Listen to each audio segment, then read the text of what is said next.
Hi friends எல்லாருக்கும் வணக்கம். இந்த விலாகில் வீட்டு வேலைகளை எப்படிடா சமாளிக்கிறது அப்படிங்கிற டென்ஷனும், அதே மாதிரி க்ளீனிங்கிறது நினச்சாலே வந்து ஒரு டென்ஷனாக இருக்குது அப்படிங்கிற விஷயத்தையும் பற்றி தான் ஷேர் பண்ணிக்கிறேன். வீடியோக்குள்ளே போகிறதுக்கு முன்னாடி இந்த வீடியோ பார்த்துட்டு இருக்கவங்களுக்கும் என்ன இது வரைக்கும் சப்போர்ட் பண்ணவங்களுக்கும் ரொம்ப ரொம்ப நன்றி. வீடியோ பிடிச்சிருந்தா மறக்காமல் லைக் கொடுங்க. நீங்கள் கொடுக்குற ஒவ்வொரு லைக்கும் எனக்கு அடுத்தடுத்த வீடியோஸ்க்கு ரொம்பவே மோட்டிவேட் பண்ணுற மாதிரி இருக்கும். அதோட உங்கள் ஃப்ரெண்ட்ஸ் அண்ட் ஃபேமிலிக்கும் ஷேர் பண்ணுங்கள். மறக்காமல் நம்ம சேனலையும் சப்ஸ்கிரைப் பண்ணுங்கள். ஒர்க்கிங் உமனாக இருந்தாலும் சரி, ஹோம் மேக்கராக இருந்தாலும் சரி, வீட்டு வேலைகளை சமாளிக்கிறது, பேலன்ஸ் பண்ணி ஒர்க்கிங் பீப்புள்னால் வீட்டு வேலைகளையும் சமாளித்து அதோட பேலன்ஸ் ஒர்க்காக நம்மளோட வேலைக்கும் போகணும். அதே மாதிரி ஹோம் மேக்கர்ஸ் மெயினாக வந்து குழந்தையெல்லாம் வச்சுருந்தா ரொம்பவே கஷ்டம் தான் வேலைகளை வந்து சமாளிக்கிறது. ஸோ அவங்களெல்லாம் வந்து தூங்க வச்சுட்டு, அதுக்கப்புறம் வந்து நம்மளுக்கு தூங்க வர நேரத்தில் வந்து அவங்க வந்து நல்லா தூங்குவாங்க. நம்ம அந்த நேரம் மற்ற வேலைகளை பார்க்க வேண்டியது இருக்கும். ஸோ இந்த மாதிரி நிறைய விஷயங்களை நம்ம வந்து சமாளிக்கிறப்ப, வீட்டு வேலைகளை எப்படி நம்ம வந்து இப்படி சமாளிக்கிறது, பேலன்ஸ் ஒர்க்காக வந்து எப்படி கொண்டு போகிறது அப்படிங்கிற மாதிரி நிறைய விஷயங்கள் நம்மளுக்கு கவலைகள் இருக்கும். க்ளீனிங்னு நினச்சிட்டா போதும் அவ்வளோ டென்ஷனாக இருக்கும். ஃபஸ்ட்டு அந்த மாதிரி டென்ஷன்லாம் வந்து அவாய்ட் பண்ணுங்கள். எப்பயுமே நம்மளுக்கு வந்து வீடு வந்து க்ளீனாக இருக்காது. அதே மாதிரி எப்போ பார்த்தாலும் வந்து எல்லாருமே வந்து க்ளீனாக வச்சுருக்கவும் முடியாது. இப்போ வந்து வீடியோவில் பார்க்குறீங்க, நிறைய வீடியோஸ் வந்து பார்க்குறீங்க. எப்போ பார்த்தாலும் எப்படிடா இவங்கெல்லாம் வந்து க்ளீனாக வச்சுருக்காங்க அப்படிங்கிற மாதிரிலாம் திங்க் பண்ண வேணாம். அதே மாதிரி என்ன நினைப்போம் அப்படின்னா, ஐயோ நம்மளால் முடியலை, ஒரு 10 நாள் தொடர்ச்சியாக க்ளீனிங் மெயின்டைன் பண்ணால் திரும்ப வந்து ஒரு ஒரு வாரம் இந்த மாதிரி ஆகிருதே அப்படிங்கிற மாதிரிலாம் வந்து டென்ஷன் ஆகும். அதெல்லாம் வேணாங்க. ஏன்னா 10 நாள் க்ளீன் பண்ணால் எல்லாருக்குமே வந்து ஒரு 2 நாளைக்காவது அந்த எரிச்சலாகி வந்து க்ளீன் பண்ணுறத வந்து நிப்பாட்டிடுவோம். வீடு வந்து கொஞ்சம் மெஸ்ஸியாக வந்து இருக்கிற மாதிரி தான் இருக்கும். இதுக்கு சிஸ்டமேட்டிக் ரொட்டீன் சொல்லி நான் ஒரு வீடியோ கூட போட்டிருக்கிறேன். அந்த மாதிரி பண்ணோம்னா ஓரளவுக்கு வீடை வந்து க்ளீனாக வந்து மெயின்டைன் பண்ணலாம். ஆனால் எப்போ பார்த்தாலும் வந்து மெஸ்ஸியாக இருக்காமல் நீட்டாக அப்படியே ஒரு பயங்கரமாக வந்து மெயின்டைன் பண்ணணுங்கிறது வந்து வீட்டை வந்து கொஞ்சம் கஷ்டம்தான். ஃபார் எக்ஸாம்பிளுக்கு இப்போ வந்து துணி துவைக்கிறீங்க அப்படின்னா நம்மளால் ரெகுலராக வந்து எல்லா நாளுமே வந்து துணி துவைக்க முடியாது. அதே மாதிரி துணி துவைக்கிறது வந்து நம்ம போட்டிருக்க ட்ரெஸ் மட்டும் கிடையாது. போர்வை, வீட்டோட ஸ்க்ரீனு, இந்த மாதிரி எல்லாத்தையுமே நம்ம வந்து துவைக்கணும், மேட்டு. அப்போ நம்ம அது வந்து பேலன்ஸ் ஒர்க்காக கொண்டு போகிறப்ப நம்ம என்ன பண்ணலாம், பிரிச்சுக்கலாம். சம்டைம்ஸ் வந்து துவைக்கவே விருப்பம் இருக்காது. 2 நாள் ஆச்சு, 3 நாள் ஆச்சு, நம்ம துவைக்கவே இல்லை, அந்த மாதிரிலாம் வந்து டென்ஷன் ஆக வேணாம். உங்களுக்கு எரிச்சலாக இருக்கா விட்டுருங்க. அதுக்கப்புறம் ஒரு 2 டேஸ் வந்து துணிகளை பிரித்து வந்து நீங்கள் வந்து துவைச்சிக்கோங்க. அதே மாதிரி கர்டைன்ஸோ இல்லை மேட் அலசுறதோ என்ன பண்ணிடலாம் அப்படின்னா, நம்ம வந்து ஒரு எக்ஸ்ட்ரா வந்து செட்டு வச்சுக்கணும். ஒரே இதை வந்து அலசி அலசி போடுறதுக்கு பதிலாக எக்ஸ்ட்ரா செட்டு வச்சுருந்தோம்னா நம்ம ரிலாக்ஸ்டாக அதை வந்து பிரித்து ஒரு கர்டைன்ஸாக 2 கர்டைன்ஸ் இப்போ 2 கர்டைன்ஸ் மறுநாள் அப்படிங்கிற மாதிரி நம்ம துவைச்சு போட்டுக்கலாம். மேட்டும் எக்ஸஸாக வச்சுருக்கிறப்ப நம்மளுக்கு வந்து இந்த வீக்கும் வந்து அடுத்த வீக்கும் வந்து நம்ம மேட் யூஸ் பண்ணுறப்ப நம்ம துவைச்சு போடுறதுக்குமே அது ஈஸியாக இருக்கும். ஸோ இந்த மாதிரி உங்கள் வேலைகளை குறைக்கிற மாதிரி நீங்களும் வந்து தேவையில்லாத பொருளாக எக்ஸஸாக வாங்குவோம். இந்த மாதிரி நம்ம வீட்டுக்கு ஆல்டர்னேட்டிவ் யூஸ் பண்ணுறதையும் வந்து எக்ஸஸாக வாங்கி வச்சுக்கிட்டோம் அப்படின்னா ஒரு தடவை வந்து துவைக்கிறத வந்து நம்ம வந்து பிரித்து துவைக்கிறதுக்கும் ஈஸியாக இருக்கும். அதே மாதிரி நம்மளுக்கு மாற்றுக்கு போடுறதுக்கும் நம்மளுக்கு துணி இருக்கிற மாதிரி ஆயிரும். அதே மாதிரி டாய்லெட்டா எல்லா நாளும் அப்படியே வந்து ஸ்க்ரப்பர் போட்டு டைல்ஸ் எல்லாம் அலசி விட்டுட்டு அதெல்லாம் முடியாது. இன்கேஸ் டீப் கிளீனிங் கூட நம்மளால் வந்து வீக்லி ஒன்ஸ் பண்ண முடியாது. சம்டைம்ஸ் அந்த மாதிரி இருந்துச்சு அப்படின்னா சும்மா மட்டும் கூட நீங்கள் வந்து தண்ணியை வந்து ஸ்ப்ரே பண்ணி விட்டுக்கோங்க.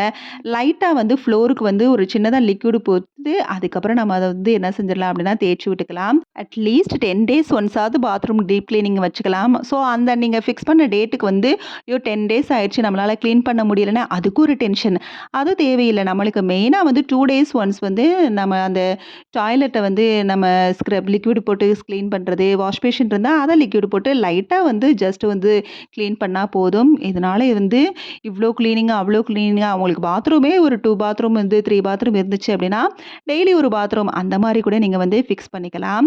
ஸோ இதெல்லாம் வந்து ஒரு பெரிய விஷயம்லாம் கிடையாது. சம்டைம்ஸ் எனக்கெல்லாம் பாத்திரத்தை எடுத்து வைக்கிறதே பெரிய கஷ்டமாக இருக்கும். அதுக்காக பார்த்தீங்கன்னா உங்களுக்கு தெரியும், அந்த பாத்திரம் கழுவுற பேஸ்கெட்டில் கொஞ்சம் பாத்திரம் இருக்குது, அதை எடுத்து வைக்கிறதுக்கு கஷ்டப்பட்டு அடுத்த தடவை பாத்திரம் கழுவுறப்ப பக்கத்தில் இருக்க இடத்துல வந்து வாஷ் பண்ணி வச்சுட்டேன். இந்த மாதிரி நம்மளுக்கு சின்ன சின்ன சோம்பேறித்தனம் வரத்தான் செய்யும். ஸோ அந்த நேரம் அதை பார்த்துக்கலாம் அப்புறம் அப்படிங்கிற மாதிரி நம்ம வந்து இது பண்ணிட்டு போய்கிட்டே இருக்கலாம். அதை வந்து ஒரு நினச்சி டென்ஷன் ஆகி ஐயோ ஐயோ ஐயோன்ட்டு நம்மளாக வந்து நம்மளை டென்ஷன் படுத்திக்க வேணாம். ஸோ எல்லா க்ளீனிங்கையும் வந்து நம்மளால் வந்து ஒரே மாதிரி பண்ண முடியாது. எல்லா நாளும் நம்மளோட ஹெல்த்துமே வந்து ஒரே மாதிரி இருக்காது. ஸோ டீப் க்ளீனிங்கிறது வந்து நம்மளால் முடிஞ்சப்போ நீங்கள் வந்து பண்ணுங்கள். ஒரு சில நேரம் நைட்டு வந்து பாத்திரம் கழுவுனா தான் நம்மளுக்கு படுக்கணும் அப்படிங்கிறதெல்லாம் நீங்க சில நேரம் நம்மளுக்கு பாத்திரம் கழுவுற கூட கடுப்பா தான் இருக்கும். அப்ப போட்டுட்டு நீங்க ரிலாக்ஸ் பண்ணிக்கங்க. என்ன கொஞ்சம் பாத்திரம் சேரும். அப்ப என்ன பண்ணிருங்க, ஏதாவது ஒரு வீடியோஸ் பார்த்துக்கிட்டே நீங்க வந்து பாத்திரம் வாஷ் பண்றது. அப்படி இல்லையா, ஒரு 10 நிமிஷம் பாத்திரம் வாஷ் பண்றது. அந்த மாரி கூட வந்து வச்சுக்கோங்க. 10 நிமிஷம் வாஷ் பண்ணிட்டு கொஞ்சம் வந்து ரிலாக்ஸ்டா உட்காந்துட்டு, அப்புறம் ஒரு 10 நிமிஷம் வாஷ் பண்றது. இந்த மாரி கூட வச்சுக்கலாம். என்ன நம்ம வேலைகளுக்கு என்ன வந்து யாரும் வந்து இன்ஸ்பெக்ட்டா பண்ண போறாங்க. இப்ப வந்து இந்த வேலையெல்லாம் முடிச்சுட்டாங்க அப்படின்னு. நம்மளா நெனச்சு டென்ஷன் ஆகிக்கிறது தான். ஸோ யாரும் வந்து நம்மள விசிட் பண்ணி நம்மளுக்கு மார்க்கெல்லாம் குடுக்க போறது கிடையாது.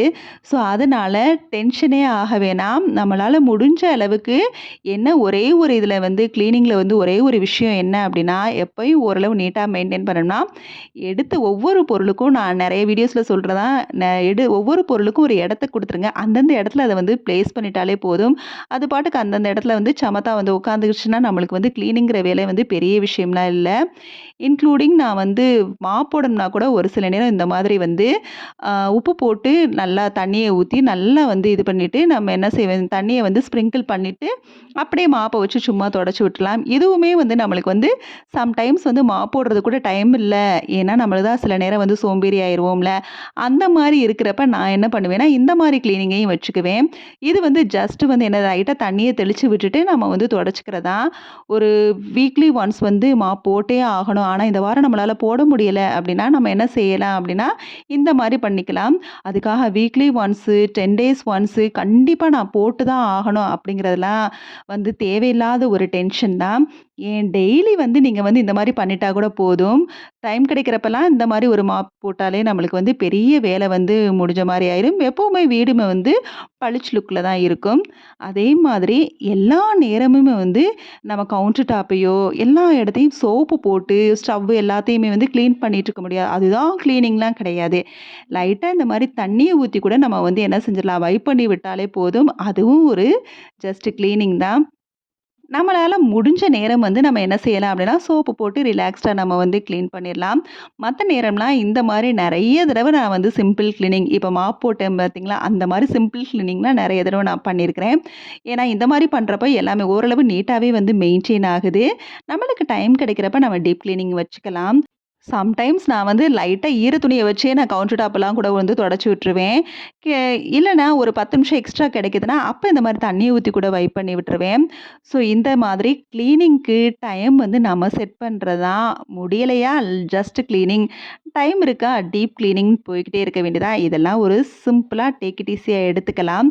அதுக்காக அத ஒரு பெரிய டென்ஷனா இது பண்ண வேணாம். லேசியா இருக்குதா, உங்க உடம்பு வந்து கொஞ்ச நேரம் ரெஸ்ட் கேட்குதுன்னு நெனச்சு ஃப்ரீயா இருங்க. Okay, bye. தேங்க்ஸ் ஃபார் வாட்சிங்.